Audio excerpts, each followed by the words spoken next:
आज विषय असा झालेला, आयशा पॅन खाली येस तोपर्यंत कुरकुरे खिशात भरू होता, कारण मी त्याला कुरकुरे खायला मागितलं ना, म्हणून. नमस्कार मंडळी, मी तुमचा शिरत्या.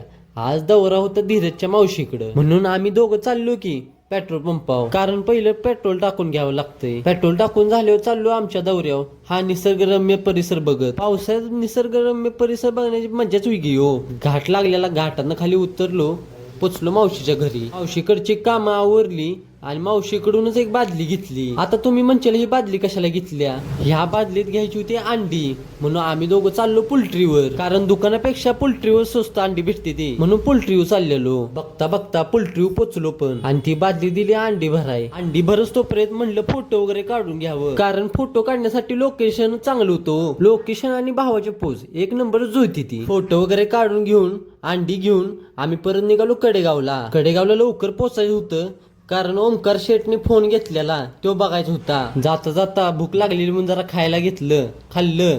खाऊन झालो आलो ओमक्यापाशी. ओमकार भाऊंनी फोन घेतलेला पण फोनच दाखवत नव्हती. हळूहळू लाजून लाजून परत फोन दाखवला. हो, यात आता लाजायचं काय असते काय माहित. ओमकारचा फोन बघून मग चाललो ग्रामपंचायत मध्ये, जरा घरची कागदपत्र आणायची होती. घरातली पण कामं बघायला लागते. तो ग्रामपंचायत मध्ये येऊन कागदपत्र घेतली. कागदपत्रासोबत 10 रुपये डोनेट सुद्धा करून आलो. 10 रुपये कोणी कोणी डोनेट केले कमेंट मध्ये सांगा.